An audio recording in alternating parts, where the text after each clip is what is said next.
አላህ ነው። አንተ እኔ አወቀ ነው እሱን አንተ በስነ ስርዓት ታወራለህ ከኔ ጋር ክርስቲያን አው ኢላ ፕሩፍ አለ ማስረጃ አለ ጊመል አላህ የሆነ ማስረጃ አለ መሐመድ አላህ የሆነ ማስረጃ አለ ሁሉ ማስረጃ አለ። ትልቁ ላይ ነህ ከፍታ አሳየን ችግር የለውም። ያው ትልቁ ላይ አድርገህ ያላ ከፍተና አሳየን ትልቁ ላይ ነህ። ኦኬ አሳያለሁ። እሺ ሸገረን አሳያለሁ። አሁን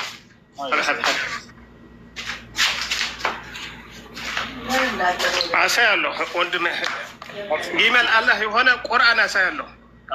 ይኸውልህ ስነ ስርዓት ይዘህ ለመጨረሻ ጊዜ እሺ ስነ ስርዓት አብነ ስርዓት ነው ይናገር በማስረጃ ነው። አፈንተውና አውራ እያልኩ እንትን ክፈትና አሳይ ብያለሁ። እሺ እሺ ሁሉ አሳያለሁ። መሐመድ አላህ የሆነ ትንበል ስነ ስርዓት ይዘህ አላህ የሆነ ሁሉ አሳያለሁ። እሺ ገረለ ክፈት ብያለኝ አውራ እሺ እንትን በል አሳይ እሺ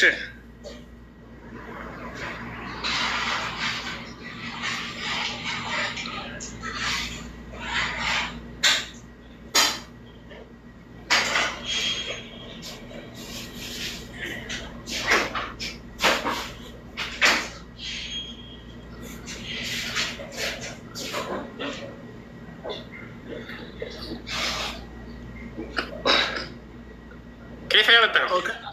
أنبب لا حديث يوضح من أنا تملكته أنت حتى كفر أوكي كفر من راميلا أنا لك الله يجيب الله نو نسرات ترجمون نجارنا يلون أنبب والناس ترجم الله أوكي أنبب اسكي أنبب كامل أوف الله ها لك شيء ذا شيء is كامل أوف الله በጣም ጥሩ እርሷ የአላህ ግመል ነች ይላል። ለምን ነው አላህ ጊመል አላህ አለ ጊመል አላህ ነው አፋን ያዘ ለካ ሺ ኢዝ ሺ ካመል ኦፍ አላህ እርሷ የአላህ ግመል ነች ይላል። ለምን ታሻለህ? አሁን ጥያቄ አይደለም አላህ ነው አለ አላህ ነው አለ አንዴ ጥያቄ ተጠየቅ ነው። ኢየሱስ ክርስቶስን ዮሐንስ አየውና ምን አለው? ያውና ይህ የእግዚአብሔር በግ አለው። አምላክህ በግ ነው አይደለም? ለካ ካመል ኦፍ አላህ አምላክህ በግ ነው አይደለም? መልስ እየጠየቅ ነው። ዮሐንስ መጀመሪያ እኔ ጠይቅ እሺ እኔ መልሳለሁ። እሺ አያቸው ውሸታቸው ነው አይደለም? ሺ ኢዝ ካሚል ኦፍ አላህ ይላል። ተመልከት ግን መጀመሪያ አንተ ገባ ለምታሻላችሁ መጽሐፍ ላይ ነው አምላክን በእንስሳት የሚገልጸው ቃል በቃል መጽሐፍ ቅዱስ ላይ ምን ይላል? ኢየሱስ በግ ነው ይላል። ኢየሱስ በግ ነው ይላል መጽሐፍ ቅዱስ ላይ ቃል በቃል ወጣለ አይደል? አንድ ጊዜ ወንድም እሱ ዶላምሻ ደህና ነህ? ሰላም ነህ? መጽሐፍ ቅዱስ ላይ ኢየሱስን በግ የተባለበት ምክንያቱን ለማስረዳት ያህል ምክንያቱ በኋላ እንመጣለን። ግን በግ ይለዋል አይለውም ነው ጥያቄ። ኢየሱስ በግ ነው አይደለም? እንደ መጽሐፍ በግ ነው አይደል? እንደ መጽሐፍ ቅዱስ ኢየሱስ አሁን እሱ ላይ ሳይሆን በግ ነው የተባለበት ምክንያት አለው። አንድምታ አለው። አንድ ሽረጋ ተብሏል አልተባለም እንጂ ምክንያቱ ምንድነው አይደለም ጥያቄ። አንተ ራሱ በደንብ ነው የተባለው። ክርስቲያኖችም የኢየሱስ በጎች ተብሏል አይደል መጽሐፍ ቅዱስ ላይ በደንብ። ስለዚህ ኢየሱስ የእግዚአብሔር በግ ነው፣ እናንተ ደግሞ የኢየሱስ በጎች ናቸው ማለት ነው አይደለ? አዎ ብሉይ ኪዳን ላይ ሳይቀር እግዚአብሔር ልክ እንደ ነቀዝ ነው ተብሏል አይደለ? አልተባለም ተብሏል። አሳየህ አንተ ያገል ጠይቀህ ወንድሜ አሳየህ ነው አልተባለም ስላልክ እችል ላሳየህና ትጠይቀኛለህ። ቆይ ታሳየኛለህ። ቆይ አንድ ያገል ጠይቀህ ችግር የለውም አይላሉ ታሳየኛለህ። ከቁርአንና ከመጽሐፍ ቅዱስ ቀድሞ የተጻፈው ማን ነበር? ምንድን ነው መጽሐፍ ቅዱስ? አይ ከቁርአንና ከመጽሐፍ ቅዱስ እኛ ከምንጠቀምበት ኦርቶዶክስም ወር ደግሞ ክርስቲያን ብሎ የሚያምንበት መጽሐፍ ቅዱስ አለ። ሙስሊም ደግሞ ቅዱስ ቁርአን አለ። ማወዳደሩ ስህተት ምን እንደሆነ በርሱን አዳም አይደለም። ቀድሞ የተጻፈው ማን ነው? ቀድሞ የተጻፈ ምናምን አንዴ የምታወዳድረው ምንና ምንን የተሳሳተን ነገር ስታወዳድር መጀመሪያ ስህተቱ እዛ ላይ እንደሆነ መረዳት አለበት። ገብቶሃል አይደለ? ስለዚህ አዳም እያወዳደርክ ያለው ነገር ሊወዳደር የማይችል ነገር ነው እያልኩ ነው ከመሰረቱ። ለምን ከተባለ ቁርአን ከአምላክ ዘንድ የመጣ ቃል ነው። መጽሐፍ ቅዱስ ግን ማንን እንደጻፈውና እንዴት እንደተጻፈ እንኳን አታውቅም። ገብቶሃል አይደለ? ማን የጻፈው ንገረኝ። 40 ሰዎች ከመንፈስ ተመርተው ጻፉ። ማን ይባላሉ? ቁርአን ደግሞ ከሰማይም ስለመውረዱ ከፈጣሪ ዘንድ ስለመውረዱ ማስረጃ ቃል በቃል ይናገራል። እነሆ ለተንዚሉ ረቢል ዓለሚን ነዘለ ቢሂ ሩሑል አሚን እኮ እኔ ልሰጥህ ነው ከአምላኬ ዘንድ በቀጥታ ለመውረዱ።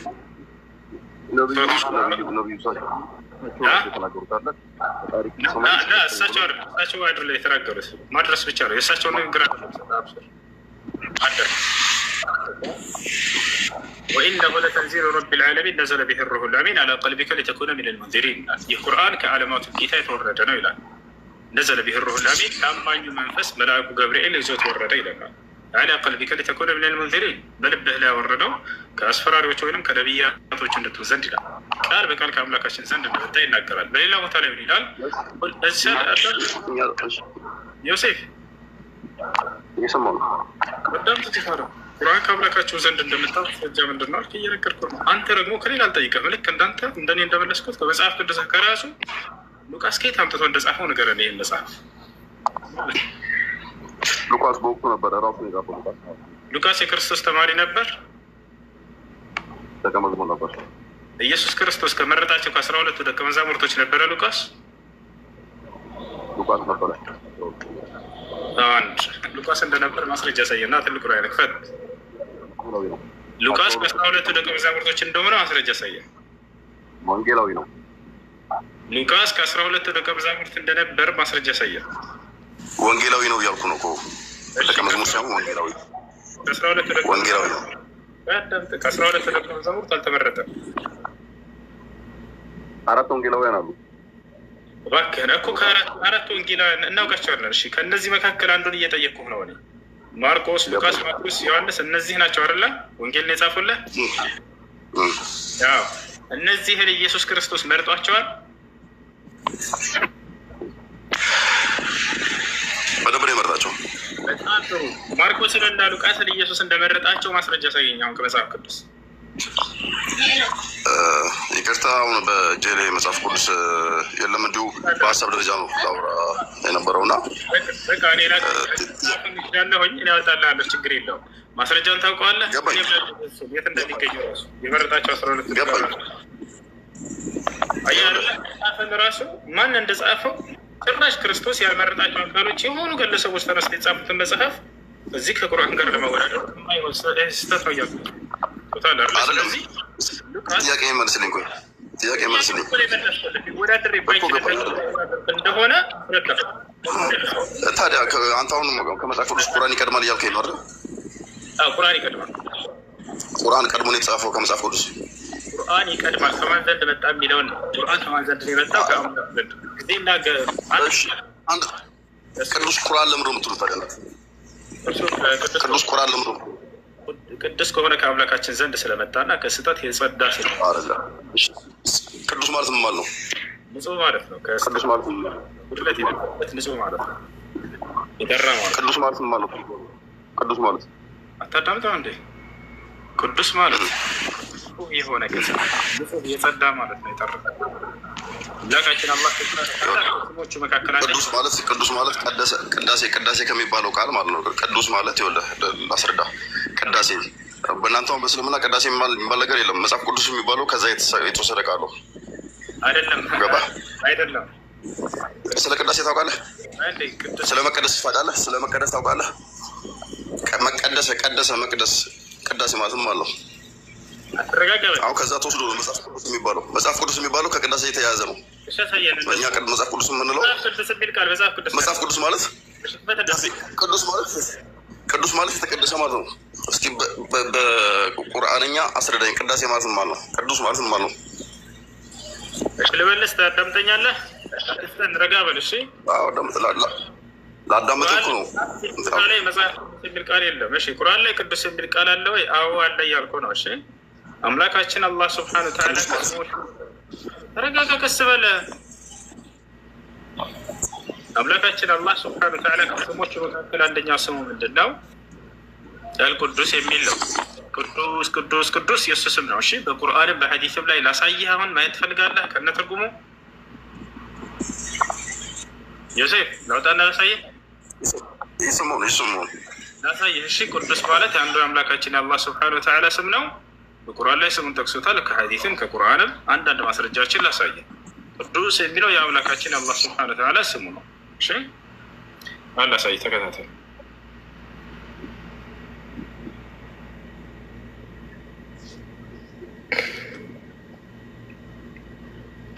ያውና አምላካችን አላህ ስብሓነሁ ወተዓላ ምን ይላል? እርሱ አላህ ነው ይላል። ያ ከእርሱ በቀር ሌላ አምላክ የሌለ ንጉሱ ከጉድለት ሁሉ የጠራው ይላል። አየህ፣ አረበኛው ላይ አልቁዱስ ይለዋል። ቅድም ምን አልኩህ? ከጉድለትና ከማንኛውም ጎደሎ ነገሮች የጠራ የጸዳ ማለት ነው ቅዱስ ማለት እያልኩ ነበረ። ያና አምላካችን አላህ ስብሓነሁ ወተዓላ በአረበኛው ላይ ሁወ አላሁ አለዚ ላ ኢላሃ ኢላሁ አልመሊኩ ልቁዱስ ይላል። አልመሊክ ማለት ንጉሱ ማለት ነው። አልቁዱስ ማለት ደግሞ ከጉድለት ሁሉ የጠራ ማለት ነው። ይህ የአምላካችን የአላህ ስብሓነሁ ወተዓላ አንደኛ ስሙ ነው አልቁዱስ የሚለው። ነቢያችን ሰለላሁ ዐለይሂ ወሰለም ልክ እንዲሁ በሐዲስ ላይ ሱብሓን አልመሊክ ልቁዱስ እያሉ ይጠሩታል። ከጉድለት ሁሉ ነፃ የሆነ የጸዳ የጠራ ማለት ነው። ክርስቲያን አንተ አይደለ ዮሴፍ? በእናንተ ስተረጉም መልካም ነው። ዮሴፍ ጌታ ነው አይደለ? እንደ መጽሐፍ ቅዱስ ክርስቲያን ነኝ። ዮሴፍ ጌታ ነው አይደለ? ዮሴፍ ጌታ ነው አይደለም?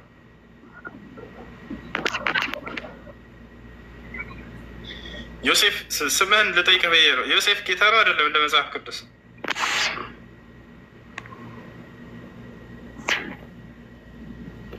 ዮሴፍ ጌታ አገልጋይ ነው። ጌታ ነው እንጂ ራሱ እንደ መጽሐፍ ቅዱስ ጌታ አገልጋይ ነው።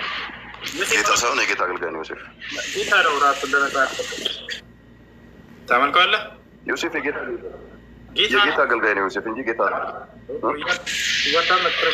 ዮሴፍ ጌታ ነው ራሱ እንደ መጽሐፍ ቅዱስ ምን ትላለህ? አይደለም፣ ጌታ አይደለም። ጌታ ነው። ማስረጃ ላሳየህ። ጌታ አይደለም። መጽሐፍ ቅዱስ ላይ ላሳየህ። ጌታ አይደለም። ላሳየህ ወይ መጽሐፍ ላይ ጌታ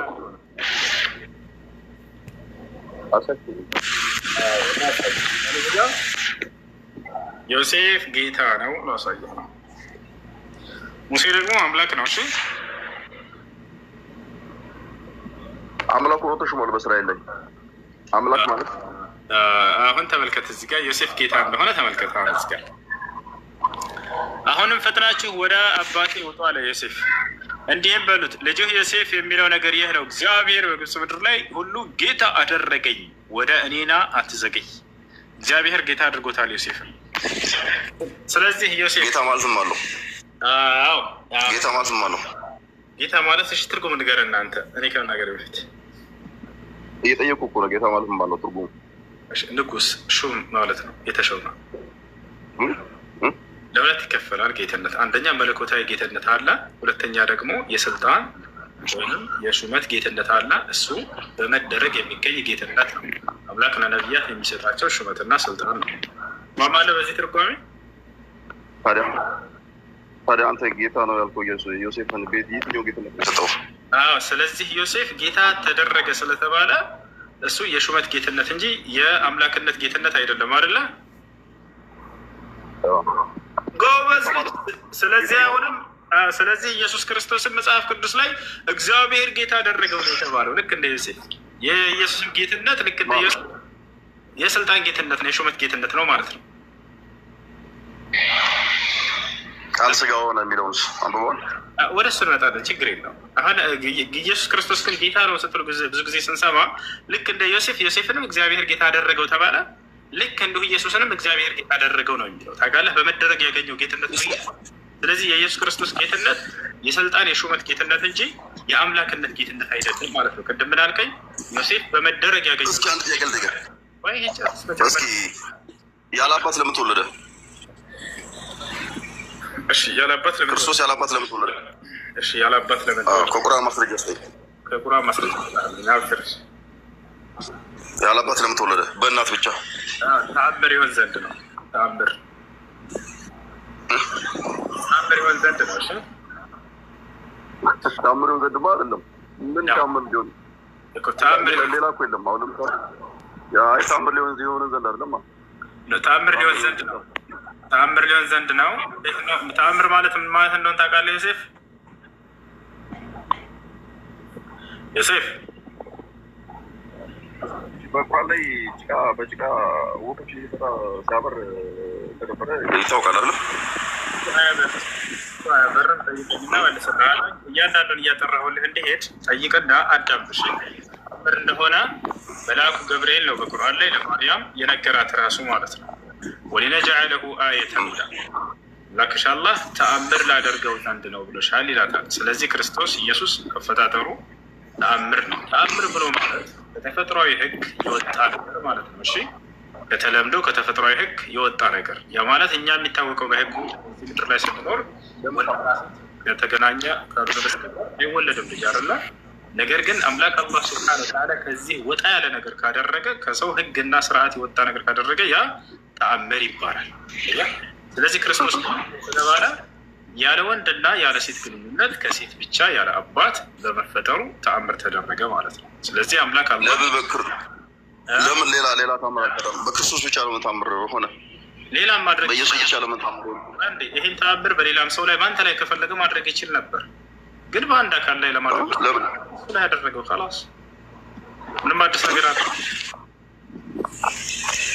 ይሄ ነው። እሺ እንደዛ ሊሆን ይችላል። ይሄማ በገገማው ዝም ብለው እኮ በፈጣጣው ዝም ብሎ መካድ እኮ ነው። አሁን እኮ አንተ ያልከኝ እንዳለ ዝም ብዬ ማለት ይችላል እኮ እኔ አንተማ አለ እንደምትልክ አሁን ለምሳሌ ማንም የሚመሰክረው ነው መጽሐፍ ቅዱስ ቀድሞ እንደተጻፈ ከቁርአን ማለት ነው። ከክርስቶስ በፊት ከ500 ዓመት በኋላ መሐመድ እንደተነሳ ይታወቃል። ማንም ሙስሊም የሚያምነው ጉዳይ ነው። ገባ? አሁን እንዳንተ ዝም ብዬ ግግም ብዬ እንትን ማለት ይችላለሁ። ዝም ብዬ ነው እሺ ብዬ መቀበልህ ማለት ነው። አሁን ክርስቶስ የሚረዳም አይደለም፣ የሚጠይቀው ነው ማያውቅም፣ የሚመለስለትንም የሚያዳምጥ አይደለም። ከላይ ዳንኤል የተነሳው ሰላም እሱ ሰላም አለይኩም ብያለሁ። ሰላም ለልክ ነው ይገባል። ረህመቱላሂ ወበረካቱ። ሀጂ ሰላም ኖት? እንዴት ነው? ሰላም ነው። በጌታ ነው አይደለ? አለሁ። ጸጉ የበዛልኛ ቀጥል። በቃ ሰላም ካልኩ ጸጋና ሰላም ይብዛለን። እሺ ከላይ ማን ነው? ታዳይል ነው የሚለው። ኦኬ ይሰማል። ሰላም ነው። እንዴት ነህ? ይሰማል። ጥያቄ አለ? እግዚአብሔር ይመስገን። እንዴት ነው እሱ? ሰላም ነው። ዮሴፍን አስጨረስከው? ዮሴፍ አስረዳቸው። ቅድም እንደገና ተመልሶ ወደዛ ሄደ። የሚያነሳውም ይቀላቅላል። ምን ይላል? የሚያዳምጥ ነገር አለ። እንዲህን ነገር ደግሞ አላለም። ጠይቅ አይደለ? ሰው እስኪመለስለት ድረስ ያዳምጥ። እዚያ ላይ ቢያንስ የሚረዳ ሰው መሆን አለበት። ተአምር ማለት ምን ማለት እንደሆነ አያውቅም። ተአምር ማለት እንዲህ ማለት ነው። አይ አሁን እኔ እናንተም ልንነጋገር ነው እና ምናልባት ስንነጋገር መልስ ለመሰጣጠት ብቻ ወይም ተገቢ የሆነውን መረዳት ካልቻል ከሆነ እኔንም እንደሱ ወይ ሚውት ታደርገኛለህ ወይ ታወርደኛለህ። ጥያቄህን ጠይቅ። ሀለፍ ወይ ልጠይቅህ ወይ ተጠይቅ። ምረጥ። ጠይቅ እስኪ ጠይቅ። ግን የሆነች ልጅ መታ ነበር። አሁን የሆነች ልጅ መታ ነበር። ልካት ይሁን እናውቅ። ምናልባት ቆይ አንዴ የሆነች ልጅ መታ ነበር። እፎይ ጋ ፎሱ ይጠራሃልና አለችው። አንቺ እኔ ወደ እኔ ጋር ስትመጪ ለምን ሮጠሽ ስትመጪ ይዘሽው በመጣሽ ሆስት ላይ ግባ ባይሆን ሆስት ላምጣው ብላ መጣች ወደ አንተ። ለምን ሆስት ላይ እየተጠበቅ ነበር? ሆስት ላይ መግባት ትችላለህ? ጨረስክ? ላውራ? ሆስት ግባ። ሆስት እዚህ ሳይሆን አንተ እንትን አይደለም የምትመራኝ። አዳምጥ ልመልስልህ። ከዚህ በፊት አንጫጭቼ ነው የላከውልህ። አዳምጥ መልሶን። እሺ 17,000 ሰው እኮ ቁጭ አድርገህ ሄዳለህ። ብዙ ታሁን ላውራ። አዳምጠኝ እስክታወራ ድረስ አዳምጥ ያለው ያሁን አዳምጥ። ገብተዋል? እፎይ ከኔ ጋር እንዳላወራ አድርጎ ድራማ ሰርቶባቸዋል። እነዚህን የዋሆች ገብቷቸዋል። የት? መቼ? በምን መረጃ? የት? አዳምጥ። ተረጋጋ። አሁን ልጨርስልህ። አዳምጥ። እንተ ዛሬ ሊሆን ይችላል ቲክቶክ የከፈትከው ወይም ከዚህ በፊት ቀደም ብለህ ትንሽ አዳምጥ። አዲስ ነው። ትክክል ነህ እኮ አዳምጥ። አዲስ ነህ። አዳምጥ። እፎይ አዳምጡ። ከዚህ በፊት ከኔ ጋር እንዳላወራ ማንም ሰው ከኔ ፊት መጥቶ ማውራት አይችልም እያለ ድራማ ሰርቶባቸዋል። መንጋዎችም እንደዛ እያሉ ያወራሉ። ብዙ ድራማ ሰሩ። ይሄን የሰሩት በእንዲህ አይነቶቹ የዋህ ላይ ትልቅ እንደ ጀግና አድርገው ራሳቸውን ለመቅረጽ ነው። እነዚህ ሰዎች ወደ ሙስሊሞች ጋር መጥተው እንዳያዳምጡባቸው እነሱን ለመድፈን ማለት ነው። ገብቷችኋል አይደለ? ነገር ግን ከኔ ጋር አውርተው ነበረ። ሂድና ጠይቀው፣ ሁሴን ጋር አውርተህ ነበር ብለህ ጠይቀው። ገብቷል አይደለ? ደጋሄን ሄደህ እንድጠይቀው ከኔ ጋር አወራ። አንተ አሁን በምትፈልገው መንገድ በሆስት ማለት ነው መጣ ካላስክ ይሁን። እንዳውም ልክ እንዳንተ ክርስቲያን ልጆች ናቸው አዳምጠው ከሱ ጋር የስድቡን መዓት አይሻን እንደዚህ ሙሐመድ በ9 ዓመቷ ደፍሯት ምናምን ብሎ ያወራቸዋል። ከዚያ መጥተው ልክ እናንተ ገስት ላይ ገቡና ጠየቁ። እነዚህ ልጆች አይሻን ሙሐመድ በ9 ዓመቷ ተገናኝቷታል ምናምን እያለ ነው አለ። ማን ያላቸዋል? ውሸት ነው እንዴ? ውሸት ነው፣ ውሸት ነው። ይሄ ነገር ውሸት ነው። እንመጣለን። አዳምጥ፣ ለመጨረሻ ጊዜ አዳምጥ። እሺ አዳምጥ። አይደለም ውሸት ነው ይሄ። አሁን አይሻን በ9 ዓመቷ ሙሐመድ አገኛት ተገናኛት ማለት ለምን አትረጋጋ? ርዕሱን ቀይረ ያስፈራላ። እኔ ከእሱ ጋር ያወራውን እንዳላወራ አድርጎ ስለሸወዳችሁ ለእናንተ ብዬ ነው አሁን የምነግራችሁ። እሱን ርዕስ አድርጌ አንዴት ደቂቃ ማውራት ፈልጌ አይደለም፣ ግን እንዲህ አይነቶችን የዋህ ልጆች በሆስት አውረተኛ ያቅም እያለ ስለሚዋሻቸው ነው። ምናልባት ክርስቲያኖች እየሰሙ ስለሆነ እዚህ አዳምጡ። ለመጨረሻ ጊዜ ስለጀመርኩት ልክ እንደናንተ ክርስቲያን ልጆች መጡና እዚህ ገብተው እንዲህ እንዲህ እያለ ስለ አይሻ እያወራን ነው አሉኝ። የዛኔ እንዲህ አይታወቅም ነበር። ስድቡን ከጀመረ በኋላ ነው እንዲህ ተሳዳቢን ታነግሳላችሁ። በጣም ነው የምታሳዝኑት። ቸዋል አይደል? ቁጭ ብሎ እስኪ ስለ እምነቱ ያስተምር 100 ሰው ከተሰበሰበ አጠገቡ እኔ አደንቃቸዋለሁ። ግን አንድ ክርስቲያን ዛሬ ላይ ወስዶ ላይቭ እንዲከፍተው ሙሐመድ እንደዚህ ነው ካለ ሙሉ ክርስቲያን ህዝብ መጥቶ ከሱ ጎን ይቆማሉ፣ ይሰሙታል። ስለ ክርስትና ተናገርና ወንድ ከሆን ከአንተ 100 ሰው ከተሰበሰበ እኔ ለቲክቶክ ለቄ ነው የምወጣው። ምንም ስለ እምነታቸው ተው። እንደ አጠቃላይ ከዚያ በኋላ እንዲህ እያለ ነው ሲሉኝ ሂዱና እንዲህ ያለውን ሰው ይዛችሁት ነው አልኳቸው። ከዚያ በኋላ ሄደው ነገሩን ልጁ ነገረውና ቀጥታ መጣ። ገስት ላይ ያስገባኝ አለ። ከታች ነግሬዋለሁ መጥቻለሁኝ አለኝ። ከዛ አሻልኩት። ካስገባሁ በኋላ ምን አለ ስለው በገስት ላይ ያልሄድም አለኝ። ሁሴን ቤት ላይ እያለ ነው ይህን የተናገርከው ከእሱ ፊት ተናገር በለው ብዬው ማለት ነው። በገስት ላይ አልሄድም አላለኝ። ከዚያ በኋላ ምን አልኩት፣ ምንድን ነው የሚፈልገው ስለው በቃ በሆስት ይምጣና ላወራዋለሁ። ችግር የለውም ሄድና በሆስት ይጠብቀሃል፣ እኔ ገስት ላይ ሁሉንም ልጆች ላወርዳቸው አልኩት። ሄደ ልጁ። ከዛ ነግሮታል አሉኝና ልጆች ጻፉልኝ። ከዛ ከገስት ላይ ሁሉንም ማወረድኳቸው። መጣ በሆስት ሰላም ካልኩት በኋላ ቪዲዮ አለላቸው። ምናልባት ያላያችሁ ካላችሁ ክርስቲያኖች ለእናንተ ነው ይህን እየነገርኩኝ ያለሁት። ከማንም ከኔ ጋር አውርቶ አያውቅም እያለ ስለሚሸውዳቸው ብዙ ጊዜ ማለት ነው። እንዲህ አይነት ድራማ በጭንቅላታቸው ላይ ስለሚጫወቱባቸው በሆስት መጣና አይሻን በ9 ዓመቷ ተገናኝቷታል ወይም ወሲብ አድርገዋል ብለህ አውርተሃል እንዲያልኩት አዎ ብያለሁኝ አለ። እስኪ እሱን እንግዲህ አሁንስ አውጣና አሳየን አልኩት። እኛ ብቻ ነው ያልኩት። ከዛ መውጣት አልቻለም። እኔ አይሻን ታዲያ እንዲህ ይሄ ብልግናው ቃል ማለት ነው መናገር አልፈልግም፣ ግን ይገባቸዋል። አይሻን እንዲህ አደረጋት አላደረጋት እኔ ምን አገባኝ ብሎ ተሳደበና ሄደ። በቃ የመጨረሻ ይሄ ነበር። አውጥቶ ማሳየት አልቻለም። እሱ ያገኘው እናታችን አይሻ ጋር ነቢያችን ሰለላሁ ዐለይሂ ወሰለም አይሻ ጋር የተናገረችው ሐዲስ አለ። ተዘወጀኒ ረሱሉላህ ሰለላሁ ዐለይሂ ወሰለም ወአነ ቢንት 6 ሲኒን ወበና ዐለየ ወአነ ቢንት 9 ሲኒን። ነቢ ሰለላሁ ዐለይሂ ወሰለም ከእኔ ጋር በ9 ዓመቴ ትዳርን መሰረቱ የሚለው ሐዲስ አለ። ወሲብ አደረጋት ማለት ነው ብሎ ይሸውዳቸዋል። ይሄ ሰው እሱ ብቻ ያድሳል ነገር አይደለም ያመጣው። ሁሉም ክርስቲያኖች ሁልጊዜ የሚያወሩት ወሬ ነው። ይሄን ቃል አውጣ እናንተ ሳየኝ እያልኩት አይሻን ታዲያ እኔ ሙሐመድ እንዲህ አደረጋት አላደረጋት ምን አገባኝ አለ። ምን አገባኝ ማለት የለም ቃሉ ግን ገብታችኋል አይደለ? ያንን በቃ እንደዛ ብዬ እረዳለሁ። ይሄ ነው እሱ። ታዲያ አንተን አረዳለሁ እንደምትዋሽ የምትቀጥፈው አውጥቶ ማሳየት አልቻለም። ከዛ ተሳርቦ ሄዳ አይ ሙሐመድ እንዲህ አድርግላቸው ለሄድ አለቀ በቃ። ከዚያ በኋላ ብዙ ጊዜ ክርስቲያኖች መጥተው እዚህ እድል ሰጥተነዋል። እንደዚህ ሆስት ይዞ እንዳይያዝ ውሸቱና ቅጥፈቱ እንደፈለግ ታወራለህ በውስጥ ላይ ማንም አያስቆምህም። እንደዛ አያስኬድም። ነገር ግን በዚያ በመሳሪያ ከመጣ እንደው ጥያቄውን መልሱለት ካላቸው ክርስቲያኖች ከዚህ በፊትም አሁንም ደግመዋለሁ ከዚህ በፊት መጥተው ጠይቀው ልጆች እሺ ብለው ሄደው ነበረ። እዚህ ገስት ይምጣና እኔ ትንሿ ላይ ይሆናለሁኝ እሱ ትልቁ ላይ ይሆናል። እዛ የሚቀደደው እዚህ መጥቶ ያውራ። ለእኔ ብቻ አይደለም በቀጣዩ ቀን እኔ ወላሂ እሱ ቤት እሄዳለሁ፣ ቃል ገባላቸዋለሁ ስለ ክርስትና ላወራው ዘንድ ማለት ነው። እሱ እዚህ ይምጣና እዛ የሚቀደደውን ስለ እስልምና ያውራ። ወላሂ ስልጣንን ሁሉ አሳልፌ እሰጠዋለሁ፣ አድሚን አድርገዋለሁ። ማንም ሰው እንዳይናገረው እንዳይሰድበው ኮሜንቱን እዝጋለታለሁ። ብቻ እዛ የሚያወራው የሚቀደደው መጥቶ እዚህ ያውራ። እኔ በሱ ቤት በቀጣይ ቤት እሄዳለሁ፣ እንደፈለገ ይቆጣጠረኛል። እሱም እዛ እኔ ስለ ክርስትና ብቻ ጠይቀዋለሁ። እዚህ በገስት የተፈለገው ለምንድን ነው? ከዚህ በፊት ደርሶት እኔ እዛ ሄድም እዛ ከሄድኩኝ እንደፈለገ ሚውት ሊያደርገኝ ምናምን ብሎ መልሶላቸዋል። ሚውት የምናደርገህ ስድብህ ብቻ እንደሆነ ታውቃለህ። ታውቃለህ አይደለ? ይህ ዝርግ ምላስም ማለት ነው። መሐመድ እንዲህ አድርግላችሁ እያልክ የምትሳደበውን በውስጥ ሆነህ ለመሳደብ ነው አይደለ? እዚህ ገስት ናና እቆጣጠራለሁ። የምቆጣጠርህ ስድብህን ብቻ ነው። ከዚያ በኋላ በቀጣይ እናንተ ቤትኛ እንመጣና ስለ ክርስትና ደግሞ እናወራቸዋለን። ቃል እገባለሁ። ለዚህ ይሩና ድርሱለት፣ ግደሉት። አይመጣም። ከመጣ ሞትና ትንሳኤ እንደሚሆን ያውቀዋል። ሙስሊሞች ቤት ገብቶ አወራ ማለት ይሄ ሰው በቃ ገበያ ተዘጋች፣ የመጨረሻ ጊዜ ትሆናለች። እሺ ጥያቄ ያለው ጠይቅ ይችላል። ቪዛ ከላይ ቪዛ ነው የሚለው